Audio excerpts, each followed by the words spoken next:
ಗೋಚರ. ಲೇಖಕರು ಗುರುರಾಜ್ ಕೋಡ್ಕಣಿ, ಯಲ್ಲಾಪುರ. ಧ್ವನಿ ಸಚಿನ್ ನಾಯಕ್.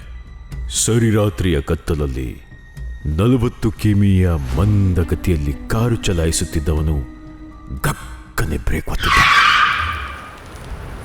ಜಡಿ ಮಳೆಯಲ್ಲಿ ಕಾರಿನ ಗಾಜಿನಾಚೆಯ ರಸ್ತೆಯಲ್ಲಿ ನಿಂತಿದ್ದ ವ್ಯಕ್ತಿಯೊಬ್ಬ ಕೈ ತೋರುತ್ತಿದ್ದುದು ಅವನಿಗೆ ಗೋಚರಿಸಿತ್ತು. ಬಲಕ್ಕೂ ಎಡಕ್ಕೂ ಪಟ್ ಪಟ್ ಎಂದು ಸದ್ದು ಮಾಡುತ್ತಾ ತುಯ್ದಾಡುತ್ತಿದ್ದ ವೈಪರ್ ಸ್ವಚ್ಛಗೊಳಿಸಿದ ಗಾಜಿನಾಚೆಗೆ ಕಾಣಿಸುತ್ತಿದ್ದ ವ್ಯಕ್ತಿಯ ಚಿತ್ರ ಅಸ್ಪಷ್ಟ. ಅವನಿಗೆ ಗಂಟಿಕ್ಕಿ ಕಣ್ಣು ಕಿರಿದಾಗಿಸಿ ಎದುರಿಗೆ ನಿಂತಿದ್ದ ವ್ಯಕ್ತಿಯ ಚಹರೆಯನ್ನು ಗುರುತಿಸಲು ಅವನು ಪ್ರಯತ್ನಿಸಿದನಾದರೂ ಕತ್ತಲಲ್ಲಿ ನಿಂತ ಅನಾಮಿಕನ ಮುಖ ಮಂಜು ಮಂಜು. ಕಾರಿನ ಹೆಡ್ಲೈಟ್ ಬೆಳಕಿಗೂ ಮಳೆಯ ಅಸಹಾಯಕತೆ. ಹಾಗವನು ಕಾರು ನಿಲ್ಲಿಸಿ ಯೋಚಿಸುತ್ತಿರುವಾಗಲೇ ನಿಧಾನಕ್ಕೆ ಕಾರನ್ನು ಸಮೀಪಿಸಿದ ಹೊರಗಿನ ಅಪರಿಚಿತ. ಕಾರನ್ನು ಸಮೀಪಿಸಿದವನು ಕಾರಿನ ಗಾಜನ್ನು ತನ್ನ ತೋರು ಬೆರಳಿನಿಂದ ನಿಧಾನಕ್ಕೆ ತಟ್ಟಿದ ಎನ್ನುವ ದ್ವಂದ್ವ. ಅರೆಕ್ಷಣ ಯೋಚಿಸಿದ ಅವನು ನಿಧಾನಕ್ಕೆ ತನ್ನ ಸೀಟಿನ ಪಕ್ಕದಲ್ಲಿ ಕಾರಿನ ಬಾಗಿಲ ಒಳಭಾಗದಲ್ಲಿದ್ದ ಸಣ್ಣ ಬಟನ್ ಅದುಮಿದ. ಕಾರಿನ ಗಾಜು ನಿಧಾನಕ್ಕೆ ಕೆಳಗಿಳಿಯಿತು. ಹಾಗೆ ಕಾರಿನ ಗಾಜು ಕೆಳಗಿಳಿಯುತ್ತಿದ್ದಂತೆ ರಪರಪ ನೀರಿನ ಇರುಚಲು. ನೀರಿನ ಹನಿಗಳು ಸಣ್ಣಕ್ಕೆ ಮುಖಕ್ಕೆ ರಾಚುತ್ತಿವೆನಿಸಿ ತಕ್ಷಣಕ್ಕೆ ಕೊಂಚ ಹಿಂದಕ್ಕೆ ಸರಿದ ಚಾಲಕ ಸಾವರಿಸಿಕೊಂಡು ಎಲ್ಲಿಗೆ ಹೋಗಬೇಕು ಎಂದು ಕೇಳಿದ. ಅಪರಿಚಿತ ಮಾತನಾಡಲಿಲ್ಲ, ಅಥವಾ ಅವನು ಮಾತನಾಡಿದ್ದು ಚಾಲಕನಿಗೆ ಕೇಳಿಸಲಿಲ್ಲ. ಆದರೆ ಮುಂದೆ ಎನ್ನುವಂತೆ ಅವನ ಕೈ ಸನ್ನೆ ಅರ್ಥೈಸಿತ್ತು. ಚಾಲಕನಿಗೆ ಈಗ ಮತ್ತೆ ಗೊಂದಲ. ತಾನು ಊರು ದಾಟಿ ಬರುವಷ್ಟರಲ್ಲಾಗಲೇ ಮಳೆ ಶುರುವಾಗಿದೆ. ಊರಿನ ಗಡಿಯಾಚೆ ಕನಿಷ್ಠ 3 ಕಿಲೋಮೀಟರ್ಗಳಷ್ಟು ದೂರದವರೆಗೆ ಬಂದಿದ್ದೆಂತಾನು. ಹೀಗಿರುವಾಗ ಈ ಗಾಢಾಂಧಕಾರದಲ್ಲಿ ಇಂಥದ್ದೊಂದು ನಿರ್ಜನ ಪ್ರದೇಶದಲ್ಲಿ ಈ ವ್ಯಕ್ತಿ ಹೀಗೆ ನಿಂತಿದ್ದಾದರೂ ಏಕೆ ಎನ್ನುವ ಪ್ರಶ್ನೆ ಅವನಿಗೆ. ಕಳ್ಳನಿರಬಹುದಾ ಎನ್ನುವ ಅನುಮಾನ. ಯಾರಿಗೊತ್ತು, ಡಕಾಯಿತರ ಗುಂಪಿನವನಾಗಿದ್ದು ಮುಂದೆಲ್ಲೋ ತನ್ನನ್ನು ದರೋಡೆ ಮಾಡುವ ಉದ್ದೇಶವಿದ್ರೂ ಇರಬಹುದೇನೋ ಎನ್ನುವ ಯೋಚನೆ. ಅಷ್ಟರಲ್ಲಿ ಅವನ ಯೋಚನೆಗಳು ತನಗರ್ಥವಾದವೇನೋ ಎಂಬಂತೆ ಮಾತನಾಡಿದ್ದ ಅಪರಿಚಿತ. ಭಯಪಡಬೇಡಿ, ನಾನು ಕಳ್ಳನೋ ದರೋಡೆಕೋರನೋ ಅಲ್ಲ. ಬೈಕ್ನಲ್ಲಿ ಊರಿಗೆ ತೆರಳುತ್ತಾ ಇದ್ದೆ. ಈಗೊಂದು 15 ನಿಮಿಷಗಳ ಹಿಂದಷ್ಟೇ ಕೊಂಚ ಆಯತಪ್ಪಿ ಬೈಕಿಂದ ಬಿದ್ದುಬಿಟ್ಟೆ. ಗಾಡಿ ರಸ್ತೆ ದಾಟಿ ಆ ಪಕ್ಕದ ಕಾಡಿನಲ್ಲಿ ಬಿದ್ದೋಯ್ತು. ಅದೃಷ್ಟವಶಾತ್ ಕೊನೆ ಕ್ಷಣಕ್ಕೆ ನನ್ನ ಸಮಯ ಪ್ರಜ್ಞೆಯಿಂದಾಗಿ ನಾನು ಕುಪ್ಪಳಿಸಿದ್ರಿಂದ ನನಗೇನೂ ಆಗಲಿಲ್ಲ. ಇಲ್ಲಿಂದ ಮುಂದೆ ಬಂಡಿಕೋಣ ಕ್ರಾಸ್ ಬರ್ತದಲ್ಲ, ಅಲ್ಲೊಂದು ಗ್ಯಾರೇಜ್ ಇದ್ದಿದ್ದು ನೆನಪಿದೆ. ಅಲ್ಲಿಗೆ ಹೋಗಿ ಯಾರನ್ನಾದರೂ ಕರ್ತಂದು ರಸ್ತೆ ಆಚೆಗೆ ಬಿದ್ದಿರೋ ಬೈಕೆ ನೆನೆಸಿ ರಿಪೇರಿ ಮಾಡಿಸ್ಕೊಳ್ಬೋದು ಅಂತ ಯಾರ್ದಾದ್ರೂ ಬೈಕೋ ಕಾರು ಸಿಗುತ್ತೆ ಲಿಫ್ಟ್ಗೆ ಅಂತ ಕಾಯ್ತಿದ್ದೆ. ಆದರೆ ಏಕಾಏಕಿ ಮಳೆ ಶುರುವಾಗೋಯ್ತು. ಅಷ್ಟರಲ್ಲಿ ನೀವು ಬಂದ್ರಿ. ಪ್ಲೀಸ್ ಅಲ್ಲಿ ತನಕ ಡ್ರಾಪ್ ಮಾಡಿದ್ರೆ ಸಹಾಯವಾಗುತ್ತೆ ಎಂದ ಆಗಂತುಕನ ಮಾತಿನಲ್ಲಿ ದೈನೇಸಿ ಭಾವ. ಸಣ್ಣಗೆ ತಲೆ ಆಡಿಸಿದ ಚಾಲಕ. ಒಳಗೆ ಬನ್ನಿ ಎನ್ನುವ ಸನ್ನೆ ಅದು. ಚಾಲಕನ ಸಮ್ಮತಿ ಸಿಕ್ಕ ತಕ್ಷಣವೇ ದುಡುದುಡು ಕಾರಿನ ಮತ್ತೊಂದು ಪಕ್ಕಕ್ಕೆ ಓಡಿದ ಅಪರಿಚಿತ. ಕಾರಿನ ಬಾಗಿಲು ತೆಗೆದವನು ಒಳಗೆ ಕೂತರೆ ಕಾರಿನ ಕಪ್ಪು ಸೀಟೆಲ್ಲ ನೀರು ನೀರು. ಅದರೆಡೆಗೆ ಲಕ್ಷ್ಯ ಕೊಡದ ಚಾಲಕ ಕೀ ತಿರುವಿದ. ಸುಮ್ಮನಾಗಿದ್ದ ಇಂಜಿನ್ಗೆ ಜೀವ ಬಂದಿತ್ತು. ಕಾರು ನಿಧಾನಕ್ಕೆ ಚಲಿಸಲಾರಂಭಿಸಿತ್ತು. ಕೊಂಚ ದೂರ ಚಲಿಸುವಷ್ಟರಲ್ಲಿ ಚಾಲಕ ಮಾತಾಡಿದ್ದ. 15 ನಿಮಿಷದ ಕೆಳಗೆ ಮಳೆ ಶುರುವಾಯಿತು ಅಂತ ಅಂದ್ರಿ. ಮಳೆ ಶುರುವಾಗಿ 3/4 ಗಂಟೆ ಮೇಲಾಯ್ತಲ್ವಾ ಎಂದವನ ಮಾತಿಗೆ ಸರಕ್ಕನೆ ಅವನತ್ತ ತಿರುಗಿದ ಅಪರಿಚಿತ. ಚಾಲಕ ರಸ್ತೆಯನ್ನೇ ದಿಟ್ಟಿಸ್ತಾ ಕಾರು ಚಲಾಯಿಸ್ತಿದ್ದ. ಇಲ್ಲ, ಮಳೆ ಶುರುವಾಗಿದ್ದು 15 ನಿಮಿಷದ ಹಿಂದೆ. ಬಹುಶಃ ಸಿಟಿಯಲ್ಲಿ ಬೇಗ ಶುರುವಾಗಿತ್ತೇನೋ ಎಂದು ನುಡಿದು ಸುಮ್ಮನಾದ ಅಪರಿಚಿತ. ಕೊಂಚ ಕಾಲ ಅವರಿಬ್ಬರ ನಡುವೆ ಮೌನವಿತ್ತು. ಮಳೆ ನಿಲ್ಲೋ ಲಕ್ಷಣಗಳೇ ಕಾಣ್ತಾ ಇರಲಿಲ್ಲ. ಕುಂಭದ್ರೋಣದ ಮಳೆಗೆ ಕಾಡಿನ ನಡುವೆಯ ಹೆದ್ದಾರಿಯಲ್ಲಿ ಏನಂದ್ರೆ ಏನೂ ಕಾಣದು. ವೈಪರ್ಗಳು ಓಡ್ತಿದ್ವಾದ್ರೂ ಅವುಗಳ ಪ್ರಯತ್ನವೂ ವಿಫಲವಾದಂತಿತ್ತು. ಕಾರಿನ ಸ್ಪಷ್ಟ ಬೆಳಕಿನಲ್ಲಿ ಮಳೆಯಿಂದ ತೊಯ್ದು ಹೋಗಿದ್ದ ವಿಂಡ್ಶೀಲ್ಡ್ನ ಆಚೆ ಮಸುಕಾಗಿ ಕಾಣುತ್ತಿದ್ದ ರಸ್ತೆಯಲ್ಲಿ ಕಾರು ಓಡಿಸೋದೇ ದುಸ್ತರವೆನ್ನುವ ಸ್ಥಿತಿಯಲ್ಲಿ ಹುಷಾರಾಗಿ ಕಾರು ಚಲಾಯಿಸ್ತಿದ್ದ ಚಾಲಕ. ಪಕ್ಕದಲ್ಲಿ ಕೂತಿದ್ದ ಅಪರಿಚಿತ ತಲೆಗೆ ಧರಿಸಿದ್ದ ಟೋಪಿಯನ್ನು ತೆಗೆದು ಕಾಲಿನ ಮೇಲೆ ಇರಿಸಿಕೊಳ್ಳುವಷ್ಟರಲ್ಲಿ ಮತ್ತೆ ಕೇಳಿ ಬಂದಿತ್ತು ಚಾಲಕನ ಪ್ರಶ್ನೆ. ನಿಮ್ಮ ಬೈಕ್ ಬಿದ್ದೋಯ್ತು ಅಂದ್ರಿ, ಮಳೆ ಶುರುವಾಗಿ 15 ನಿಮಿಷವಷ್ಟೇ ಆಯಿತು ಅಂದ್ರಿ, ಆದರೆ ನಿಮ್ಮ ಮೈ ಮೇಲೆ ರೈನ್ ಕೋಟ್ ಇದೆ, ತಲೆ ಮೇಲೆ ಹೆಲ್ಮೆಟ್ ಇಲ್ಲ, ಟೋಪಿ ಇದೆ ಎಂದು ನಕ್ಕ ಡ್ರೈವರ್. ಅಪರಿಚಿತ ಒಮ್ಮೆ ಚಾಲಕನತ್ತ ತಿರುಗಿದ. ನಿಮಗೆ ಯಾಕೋ ನನ್ನ ಮೇಲೆ ಅನುಮಾನ ಮುಗಿದಂತಿಲ್ವಲ್ಲ ಸಾರ್ ಎಂದವನೇ ಒಮ್ಮೆ ನಕ್ಕು, ಮಳೆಗಾಲದ ಟೈಮೇ ಅಲ್ವಾ, ಹಾಗಾಗಿ ರೈನ್ ಕೋಟ್ ಹಾಕ್ಕೊಂಡೇ ಹೊರಟಿದ್ದೆ, ಹೆಲ್ಮೆಟ್ ಇಲ್ಲೇನೂ ಕಡ್ಡಾಯವಿಲ್ಲ ಬಿಡಿ ಎಂದು ಸುಮ್ಮನಾದ. ಚಾಲಕ ಮರು ಮಾತಾಡಲಿಲ್ಲ. ಆಗಸ ದೂರದಲ್ಲೆಲ್ಲೋ ಒಮ್ಮೆ ಗುಡುಗಿತ್ತು. ನನ್ನ ಹೆಸರು ರವಿರಾಜ್, ಪಕ್ಕದ ದುಂಡಾವರದವನು ಎಂದ ಅಪರಿಚಿತ. ತನ್ನೆಡೆಗೆ ಚಾಲಕನಿಗಿರಬಹುದಾದ ಸಣ್ಣ ಅನುಮಾನದ ಪರಿಹಾರದ ಪ್ರಯತ್ನವದು. ಕಾರಿನ ಸ್ಟೇರಿಂಗಿನ ಮೇಲೆ ಕೈಯಾಡಿಸುತ್ತಲೇ ಒಮ್ಮೆ ಅವನತ್ತ ನೋಡಿ, ನಾನು ಸುಕುಮಾರ್ ಅಂತ, ನಂದು ಚಂಪಾಪುರ, ಇಲ್ಲೇ ಬಂಡಿಕೋಣದಿಂದ ಮುಂದೆ ಹಳ್ಳಿ ಎಂದ. ಚಂಪಾಪುರ? ಹಾಗೊಂದು ಹಳ್ಳಿ ಇದೆಯಾ ಬಂಡಿಕೋಣದಲ್ಲಿ? ಹೆಸರು ಕೇಳೇ ಇಲ್ಲ, ಇದೇ ಮೊದಲ ಸಲ ಕೇಳ್ತಾ ಇರೋದು ಎಂದಿದ್ದ ರವಿರಾಜ್ ಸಣ್ಣಗೆ ಹುಬ್ಬುಗಂಟಿಕೆ. ಅವನ ಪ್ರತಿಕ್ರಿಯೆಗೆ ಸಣ್ಣ ಮುಗುಳ್ನಗು ಸುಕುಮಾರ್ನದು. ತುಂಬ ಜನಕ್ಕೆ ಗೊತ್ತಿಲ್ಲ ಬಿಡಿ, ತುಂಬ ಸಣ್ಣ ಹಳ್ಳಿ ಅದು, 50-60 ಮನೆಗಳಿರ್ಬೋದಷ್ಟೇ, ಬಂಡಿಕೋಣ ತಾಲೂಕೆ, ಆದರೆ ಹೆಚ್ಚಾಗಿ ಯಾರಿಗೂ ಗೊತ್ತಿಲ್ಲದ ಕುಗ್ರಾಮ ಎನ್ನುತ್ತಾ ಎಕ್ಸಲರೇಟರ್ನ ವೇಗವನ್ನು ಕೊಂಚ ಹೆಚ್ಚಿಸಿದ್ದ. ಮಳೆಯ ತೀವ್ರತೆ ಕಮ್ಮಿಯಾಗಿತ್ತು. ಹಾಗೆಯೇ ಕಾರಿನ ವೇಗ ಹೆಚ್ಚಿಸುತ್ತಲೇ, ಎಲ್ಲಿಗೆ ಹೊರಟಿದ್ರಿ ನೀವು ಇಷ್ಟೊತ್ತಲ್ಲಿ, ಅದು ಬೈಕ್ನಲ್ಲಿ ಎಂದು ಕೇಳಿದ ಅವನು. ಹಾಗೊಂದು ಪ್ರಶ್ನೆ ಚಾಲಕನ ಬಾಯಿಂದ ಹೊರಬೀಳುತ್ತಲೇ ಕೊಂಚ ಗಂಭೀರನಾದ ರವಿರಾಜ್ ಒಮ್ಮೆ ನಿಡಿದಾದ ನಿಟ್ಟುಸಿರೊಂದನ್ನು ಹೊರಚಲ್ಲಿ, ಅದೊಂದು ದೊಡ್ಡ ಕತೆ ಬಿಡಿ ಸಾರ್ ಎಂದ. ಮತ್ತೆ ಅವನತ್ತ ತಿರುಗಿ ನೋಡಿದ್ದ ಸುಕುಮಾರ್.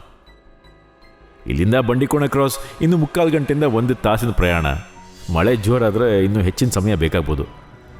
1 ಗಂಟೆ ಕಾಲಕ್ಕೂ ಮುಗಿಸಲಾಗದ ದೊಡ್ಡ ಕತೆನಾ ನಿಮ್ಮದು ಎಂದು ಕೇಳಿದ್ದ ಸುಕುಮಾರನ ಪ್ರಶ್ನೆಗೆ ಮತ್ತೆ ಮುಗುಳ್ನಗು ರವಿರಾಜ್ನದ್ದು. ಹಾಗೇನಿಲ್ಲ, ಹೇಳ್ಬೋದು ಬಿಡಿ ಎನ್ನುತ್ತಾ, ನೀವು ಬ್ರಹ್ಮಾದಿತ್ಯನ ಬಗ್ಗೆ ಕೇಳಿದ್ದೀರಾ ಎಂದು ಕೇಳಿದ ರವಿರಾಜ್. ಕಾರಿನ ಕನ್ನಡಿಯಲ್ಲಿ ರವಿರಾಜ್ನತ್ತ ಒಮ್ಮೆ ನೋಡಿ, ಯಾರದು ಎಂದು ಮರುಪ್ರಶ್ನಿಸಿದ ಸುಕುಮಾರ್. ಮತ್ತೆ ನಿಟ್ಟುಸಿರು ರವಿರಾಜ್ನಿಗೆ. ಬಹುಶಃ ನಮ್ಮ ಇಡೀ ಜಿಲ್ಲೆಯಲ್ಲೇ ಬ್ರಹ್ಮಾದಿತ್ಯನ ಬಗ್ಗೆ ಕೇಳಿದವರು ಇಲ್ಲವೇ ಏನೋ ಬಿಡಿ ಎಂದಿದ್ದ ಅವನ ಮಾತುಗಳು ಸುಕುಮಾರನ ಪ್ರಶ್ನೆಗೆ ಉತ್ತರ ಅನ್ನೋದಕ್ಕಿಂತ ಸ್ವಯಂ ಗೊಣಗುವಿಕೆ ಅಂತಿತ್ತು. ಮಾತು ಮುಂದುವರೆಸಿದ್ದ ಅವನು. ಬ್ರಹ್ಮಾದಿತ್ಯ ಅನ್ನೋದು ಒಂದು ದೈವ ಸಾರ್, ಪಶ್ಚಿಮ ಬಂಗಾಳದ ಹಳ್ಳಿಯಲ್ಲಿರೋ ದೈವ ಎಂದು ಅರೆಕ್ಷಣ ಸುಮ್ಮನಾದವನ ಮಾತಿನ ಧಾಟಿಯಲ್ಲೇನೋ ಗೊಂದಲದ ಭಾವ. ಮಾತನಾಡದೆ ಸುಮ್ಮನೆ ಕಾರ್ ಚಲಾಯಿಸ್ತಿದ್ದ ಸುಕುಮಾರ್. ಈ ಹೊತ್ತಿನಲ್ಲಿ ದೈವ ಅಂತೆಲ್ಲ ಯಾಕೆ ಮಾತಾಡ್ತಾ ಇದ್ದೀನಿ, ಅದಕ್ಕೂ ನಾನು ಈ ಸರಿ ರಾತ್ರಿಯಲ್ಲಿ ಬೈಕಲ್ಲಿ ಹೊರಟಿದ್ದಕ್ಕೂ ಏನು ಸಂಬಂಧ ಅಂತೆಲ್ಲ ಅನಿಸಿರ್ಬೇಕೇನೋ ನಿಮಗೆ. ಆದರೆ ನಾನು ಬಂಡಿಕೋಣದಲ್ಲಿರೋ ರಾಮಶಾಸ್ತ್ರಿಗಳ ಮನೆಗೆ ಹೋಗ್ತಿದ್ದೆ ಅಂದರೆ ನಿಮಗೆ ನನ್ನ ಮೇಲೆ ಇನ್ನೂ ಅನುಮಾನ ಹೆಚ್ಚಾಗ್ಬೋದು ಅನಿಸಿ ಪೂರ್ತಿ ಕತೆ ಹೇಳೋಣ ಅಂದ್ಕೊಂಡೆ ಎಂದ ರವಿರಾಜ್. ಅಲ್ಲೆಲ್ಲೋ ಕಾಡಿನಲ್ಲಿ ಬೈಕ್ ಬೀಳಿಸ್ಕೊಂಡ ರವಿರಾಜ್ ಅನ್ನೋ ವ್ಯಕ್ತಿ ಬಂಡಿಕೋಣದಲ್ಲಿರೋ ಪ್ರಸಿದ್ಧ ಆಂಜನೇಯ ದೇಗುಲದ ರಾಮಶಾಸ್ತ್ರಿಗಳ ಮನೆಗೆ ಹೋಗ್ತಾ ಇದ್ದಾನೆ ಅನ್ನೋದು ಸುಕುಮಾರ್ನಿಗೆ ಅರ್ಥವಾದರೂ ಆತನ ಕಥೆ ಪೂರ್ತಿಯಾಗಿ ಅರ್ಥವಾಗಲಿಲ್ಲ ಎನ್ನುವಂತೆ ನಿರ್ಭಾವುಕವಾಗಿತ್ತು ಅವನ ಮುಖ. ಅಷ್ಟರಲ್ಲಿ ಮಾತು ಮುಂದುವರಿಸಿದ ರವಿರಾಜ್.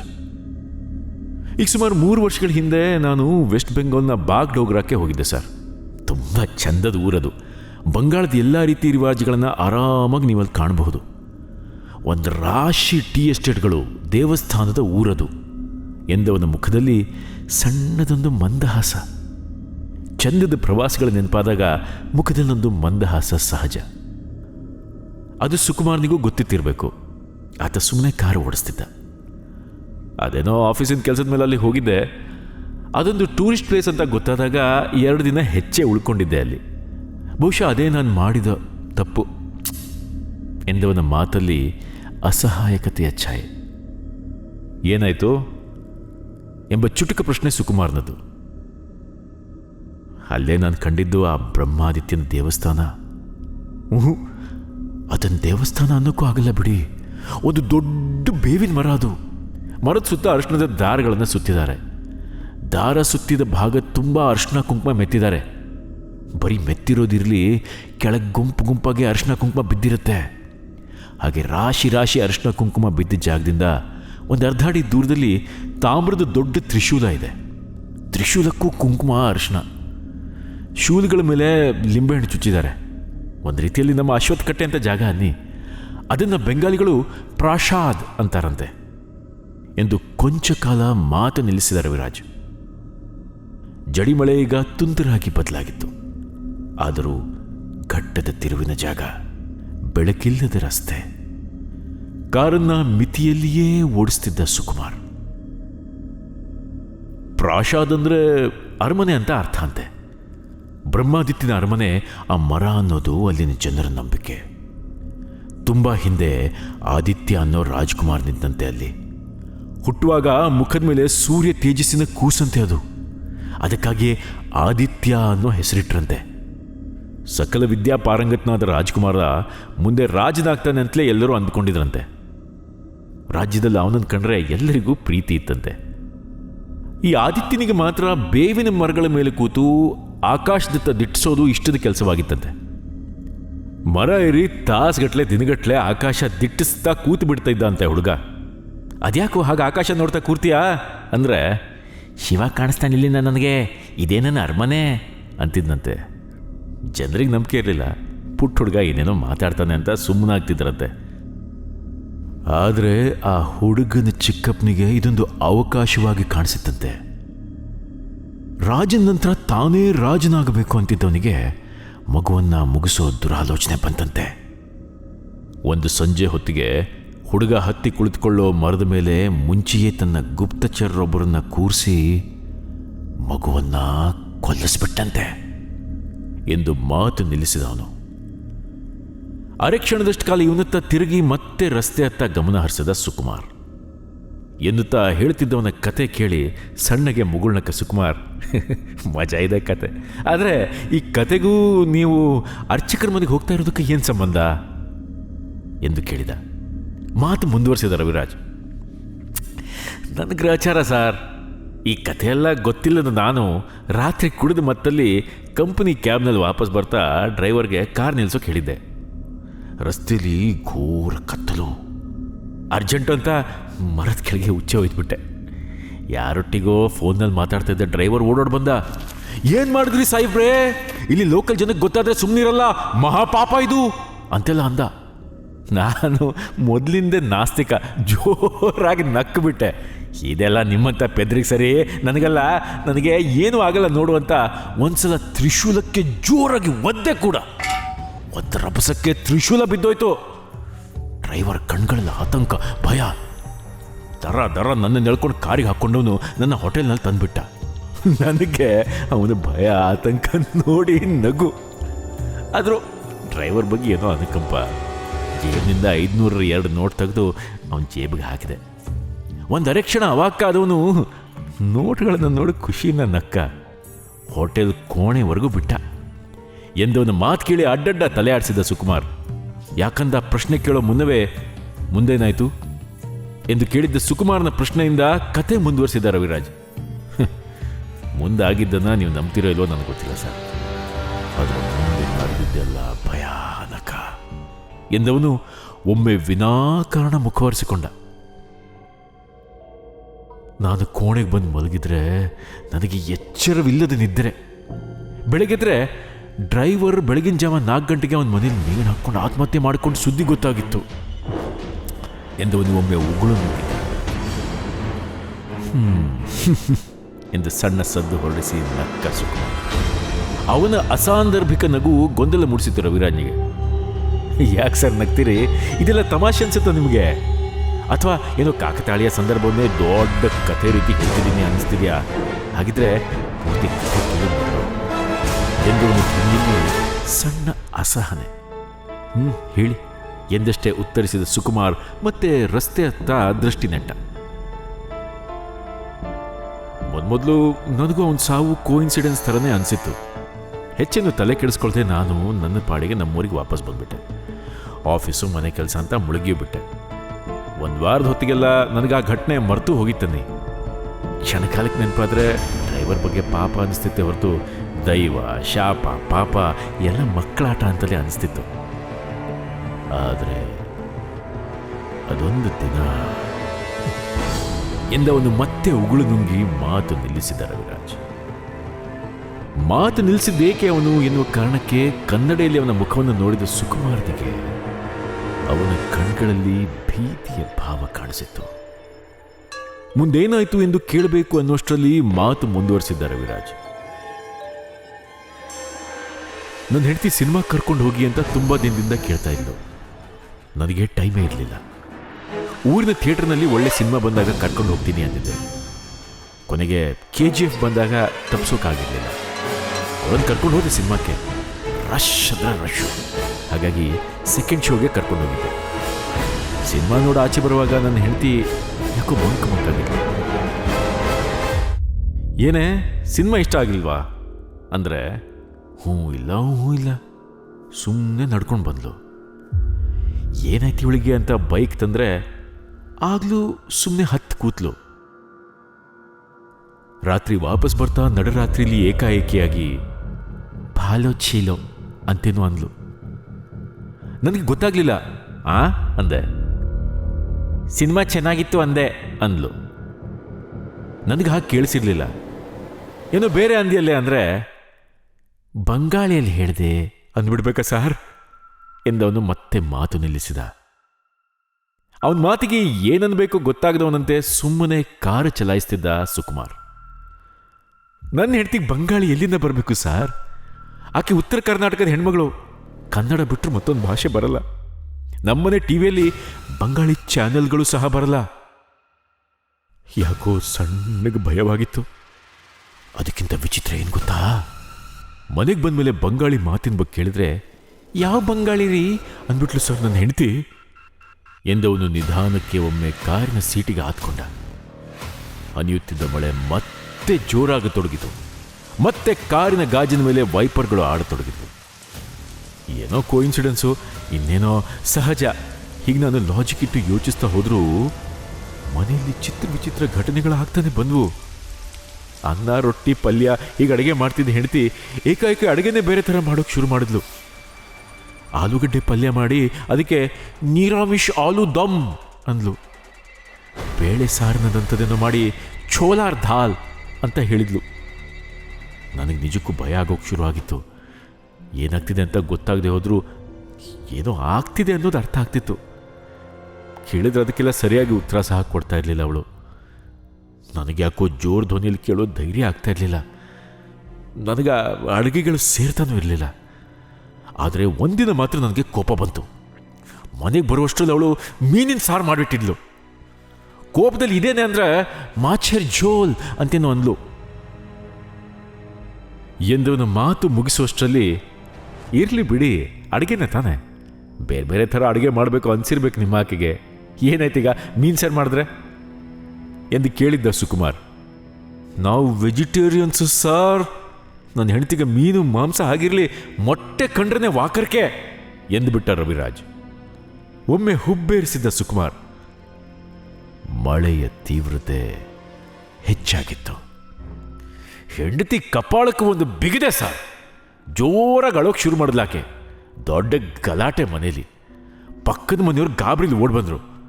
ನಾನು ಅವರಿಗೂ ಮೀನಿನ ಸಾರು ತೋರ್ಸಕ್ಕೆ ಹೋದ್ರೆ ಎಂದವನು ಅರೆಕ್ಷಣ ಸುಮ್ಮನಾಗಿ, ಅಲ್ಲಿ ಮೀನಿನ ಸಾರೇ ಇರಲಿಲ್ಲ ಸರ್, ಅಲ್ಲಿದ್ದು ಟೊಮ್ಯಾಟೊ ರಸಂ ಎಂದ ರವಿರಾಜ್. ಎನ್ನುವ ಅಚ್ಚರಿಯ ಧ್ವನಿ ಸುಕುಮಾರನದ್ದು. ಹೌದು ಸಾರ್, ನನಗೆ ನಂಬೋಕ್ಕೆ ಸಾಧ್ಯನೇ ಆಗಲಿಲ್ಲ. ಪಕ್ಕದ ಮನೆಯವರಿಗೆ ಮೀನು ಸಾರು ಅಂತ ಹೇಳಿದ್ದೀನಿ. ಅವರು ನನ್ನನ್ನೇ ದೂರ ನೋಡ್ತಿದ್ರು. ಅವಮಾನ ಆಗೋಯ್ತು ಸರ್. ಏನೇನೋ ಸಬೂಬ್ ಹೇಳಿ ಅವರನ್ನು ಕಳಿಸ್ದೆ. ಏನಾಗಿದೆ ನಿಮಗೆ ಅಂತ ಹೆಂಡತಿ ಅಳ್ತಾನೆ ಇದ್ಲು. ಎಂದವನ ಮುಖದ ಮೇಲೆ ಚೂರೇ ಚೂರು ತೆರೆದಿದ್ದ ಕಿಟಕಿಯಿಂದ ನೀರಿನ ಹನಿಗಳು ಬಿದ್ವೇನೋ. ಒಮ್ಮೆ ಮುಖ ಒರೆಸ್ಕೊಂಡಿದ್ದ. ಆ ದಿನ ಪೂರ್ತಿ ನನಗೆ ಹೆಂಡತಿ ಮುಖ ನೋಡೋಕ್ಕೆ ಅವಮಾನ ಸರ್. ರಾತ್ರಿ ಮಲಗೋ ಹೊತ್ತಲ್ಲಿ ಬ್ರಹ್ಮಾದಿತ್ಯನಿಗೆ ಮೀನು ಸಾರು ಇಷ್ಟ ಅಂತ ಯಾರೋ ಹೇಳಿದ ನೆನಪಾಗಿತ್ತು. ಸಖತ್ ಗಾಬರಿ ಆಗಿತ್ತು ಸರ್. ನನ್ನ ನಾಸ್ತಿಕತೆ ಎಲ್ಲ ಸತ್ತೋಗಿತ್ತು. ಅನುಭವದ ಎದುರು ಯಾವ ನಾಸ್ತಿಕತೆ ಸರ್. ಹಿಂದೊಮ್ಮೆ ಪರಿಚಯದವರೊಬ್ಬರು ಹೀಗೆ ಭೂತ ಚೇಷ್ಟೆ ಆದಾಗ ಪಕ್ಕದೂರಿಂದ ರಾಮಶಾಸ್ತ್ರಿಗಳನ್ನ ಕರೆಸಿದ್ ನೆನಪಾಯ್ತು. ಬೆಳಗ್ಗೆದ್ದು ಮೊದಲು ಅವ್ರಿಗೆ ಫೋನ್ ಮಾಡಿಬಿಡ್ಬೇಕು ಅಂತ ಮಲಗಿದೆ. ತಡರಾತ್ರಿಲಿ ಹೆಂಡತಿ ಎಬ್ಸಿ, ಯಾಕ್ರಿ ಏನೇನೋ ಬಡಬಡಿಸ್ತಿದ್ದೀರಿ ಹಿಂದಿಯಲ್ಲಿ ಅಂದ್ಲು. ಅವಳ ಮುಖದಲ್ಲಿ ಗಾಬರಿ. ನಾನು ಯಾಕೆ ಹಿಂದಿಲಿ ಬಡಬಡಿಸ್ಲಿ, ನಿನಗೇನೋ ಭ್ರಮೆ, ಸುಮ್ಮನೆ ಮಲ್ಕೋ ಅಂದೆ. ನಾನು ಮಲಗಿದೆ ಎನ್ನುತ್ತಾ ಆಯಾಸವಾದವನಂತೆ ಕೂತು ಸೀಟಿಗೆ ಹೊರಗಿದ್ದಾರೆ ಯುವರಾಜ್. ಅದ್ಯಾಕೋ ಕಾರು ಮಂದಗತಿಯಲ್ಲಿ ಸಾಗ್ತಾ ಇದೆ ಅಂತ ಅನಿಸ್ತು ಅವನಿಗೆ. ಅಷ್ಟರಲ್ಲಿ ಇನ್ನೊಂದು 15 ನಿಮಿಷದಲ್ಲಿ ಬಂಡಿಕೋಣ ಕ್ರಾಸ್ ಬಂದ್ಬಿಡುತ್ತೆ ಸರ್. ನಿಮ್ಮ ಕತೆ ಅಷ್ಟರಲ್ಲಿ ಮುಗಿಯುತ್ತೋ ಇಲ್ವೋ ಗೊತ್ತಿಲ್ಲ. Very interesting story. ಅದಕ್ಕಂತಲೇ ನಿಧಾನಕ್ಕೆ ಓಡಿಸ್ತಾ ಇದ್ದೀನಿ ಕಾರು. ಕತೆ ಕೇಳಬೇಕಲ್ಲ ಎನ್ನುತ್ತಾ ಮುಗುಳ್ನಕ್ಕ ಸುಕುಮಾರ್. ಕತೆ ಎಲ್ಲ ಸರ್ ಇದು ನನ್ನ ವ್ಯಥೆ. ಮರುದಿನ ನಾನು ಶಾಸ್ತ್ರಿಗಳಿಗೆ ಫೋನ್ ಮಾಡಿ ಎಲ್ಲ ವಿವರಿಸಿದೆ. ಅವ್ರು ನನ್ನ ಅಹಂಕಾರಕ್ಕೆ ನನ್ನನ್ನೇ ಬೈದರು. ದೈವಗಳು ಏನು ಬೇಕಾದರೂ ಸಹಿಸ್ಕೊಳ್ತವೆ, ಅವಮಾನವನ್ನಲ್ಲ. ನಾನು ಸದ್ಯಕ್ಕೆ ಊರಲ್ಲಿಲ್ಲ. ನಾಡಿದ್ದು ಮಂಗಳವಾರ ಬನ್ನಿ ನಮ್ಮ ಮನೆಗೆ, ಸಿಗೋಣ, ಪರಿಹಾರ ಹುಡ್ಕೋಣ. ಆದ್ರೆ ಅಲ್ಲಿವರೆಗೂ ಹುಷಾರು. ದೈವಗಳು ಹೇಗೆ ಬೇಕಾದರೂ ಆಟ ಆಡ್ತವೆ. ಎಲ್ಲವೂ ಗೊತ್ತಿದ್ದು ಏನು ಗೊತ್ತಿಲ್ದಂಗೆ, ಎಲ್ಲವೂ ಸರಿ ಇರುವಂಗೆ, ಎಲ್ಲವೂ ನಾಶವಾಗುವಾಗೆ ಆಟ ಆಡೋದ್ರಲ್ಲಿ ಅವು ನಿಸ್ಸೀಮ ಅನ್ನೋದು ನೆನಪಿರ್ಲಿ ಎಂದವರು ಫೋನ್ ಇಟ್ಟಿದ್ರು. ನಾನು ಮಂಗಳವಾರ ಆಗೋದೇ ಕಾಯ್ತಿದ್ದೆ. ಆದ್ರೆ ಆ ಮಂಗಳವಾರ ಬರಲೇ ಇಲ್ಲ. ಅಂದು ಮಾತು ನಿಲ್ಲಿಸಿದವನೇ ಮತ್ತೊಮ್ಮೆ ನಿಟ್ಟುಸಿರಾದ. ಈ ಬಾರಿ ಸುಕುಮಾರ್ ಪ್ರಶ್ನಿಸಲಿಲ್ಲವಾದರೂ ಮುಂದೇನಾಯ್ತು ಅನ್ನೋ ಪ್ರಶ್ನೆ ಅವನ ಕಣ್ಗಳಲ್ಲಿತ್ತು. ಅದೇ ದಿನ ರಾತ್ರಿ ನಾನು ಮಲಗಿದ್ದೆ ಸರ್. ಮತ್ತೆ ಹೆಂಡತಿ ಎಬ್ಸಿ, ಏನು ಬಡಬಡಾಯಿಸ್ತಿದ್ದೀರಾ ಅಂದ್ಲು. ನಾನೇನೋ ಹೇಳುವಷ್ಟರಲ್ಲಿ ನನ್ನ ಧ್ವನಿ ರೆಕಾರ್ಡ್ ಮಾಡಿಬಿಟ್ಟಿದ್ಲು. ಕೇಳಿದ್ರೆ ಅದು ಹಿಂದಿಯಲ್ಲ ಸರ್, ಬಂಗಾಳಿ. ಅಂಜು ನಡುಗ್ ಹೋದೆ. ಸ್ಪಷ್ಟವಾದ ಬಂಗಾಳಿಯಲ್ಲಿ ಏನೋ ಹೇಳ್ತಿದ್ದೀನಿ 2-3 ಸಾಲು. ತಕ್ಷಣಕ್ಕೆ ಗೂಗಲ್ನ ನಾವು ಮಾತಿನ ಅರ್ಥ ಹುಡುಕಿದ್ರೆ ಮೈ ಜುಮ್ಮಂತು ಸರ್ ಎಂದವನ ಧ್ವನಿ ನಡುತ್ತಾ ಇತ್ತು. ಬಂಗಾಳಿ ಭಾಷೆಯಲ್ಲಿ ನಿನ್ನ ಕರ್ಮಗಳ ಫಲ ನೀನು ಇಲ್ಲೇ ಅನುಭವಿಸ್ಬೇಕು ಅಂತ ಅಂದಿದ್ದೆ ನಾನು. ಕೈಯೆಲ್ಲ ನಡ್ಕ ನನಗೆ. ನಾಡಿದ್ದು ಅಂತ ಶಾಸ್ತ್ರಿಗಳ ಬಾಯಿ ಮಾತಿಗೆ ಹೇಳಿದ್ರು. ನಾನು ಶಾಸ್ತ್ರಿಗಳಿಗೆ ಫೋನ್ ಮಾಡಿದ್ದು ಗುರುವಾರ. ಅವರು ವಾಪಸ್ ಆಗೋದಕ್ಕೆ ಇನ್ನೂ 2 ದಿನ ಬಾಕಿ ಇತ್ತು. ಅವ್ರು ಬೇಗ ವಾಪಸ್ ಆದರೆ ಸಾಕಾಗಿತ್ತು ನನಗೆ. ಹಾಗಂದ್ಕೊಂಡು ಬೆಳಗ್ಗೆ ಎದ್ದರೆ ಹೊಸದೊಂದು ಸಮಸ್ಯೆ ಶುರುವಾಗಿತ್ತು ಎಂದವನು ಕ್ಷಣಕಾಲ ಸುಮ್ಮನಾದ. ಏನಾಯ್ತು ಮತ್ತೆ ಎನ್ನುವುದು ಸುಕುಮಾರನ ಪ್ರಶ್ನೆ. ಉಚ್ಚೆ ವಾಸನೆ ಸಾರ್, ಎಲ್ಲದರಲ್ಲೂ ಉಚ್ಚೆ ವಾಸನೆ. ಮನೆ ತುಂಬ ವಾಸನೆ. ಅಡುಗೆ ಮನೆಯಲ್ಲಿ, ಹಾಲಲ್ಲಿ, ಬೆಡ್ರೂಮಲ್ಲಿ, ಎಲ್ಲ ಕಡೆ. ಆದರೆ ನನಗೆ ಮಾತ್ರ ಮೊದಲು ಸಹಿಸ್ಕೊಂಡೆ. ಆದರೆ ಬರ್ತಾ ಬರ್ತಾ ಅಸಾಧ್ಯ ಅನ್ಸೋದಕ್ಕೆ ಶುರು ಆಯಿತು. ಹುಚ್ಚಿ ಹಿಡಿದಂಥ ಭಾವ. ಹೆಂಡತಿ ತಿಂಡಿ ಕೊಟ್ರೆ ಅದರಲ್ಲೂ ಅದೇ ಕೆಟ್ಟ ಗಂಧ. 2 ದಿನ ಸಾಕಾಗಿ ಡಾಕ್ಟರ್ ಹತ್ರ ಹೋದೆ. ತುಂಬ ಹೊತ್ತು ಮಾತನಾಡಿದವರು, ಇದೊಂದು ಮಾನಸಿಕ ಸಮಸ್ಯೆ, ಬಹುಶಃ ಕೆಲಸದ ಒತ್ತಡಕ್ಕೆ ನಿಮಗೆ ಹೀಗಾಗಿರ್ಬೋದು ಅಂತ ಮಾತ್ರೆ ಕೊಟ್ಟರು. ಮಾತ್ರೆ ತಗೊಂಡೆ. ಆದರೆ ಆ ವಾಸನೆ ಮಾತ್ರ ನನ್ನನ್ನು ಬಿಡಲಿಲ್ಲ.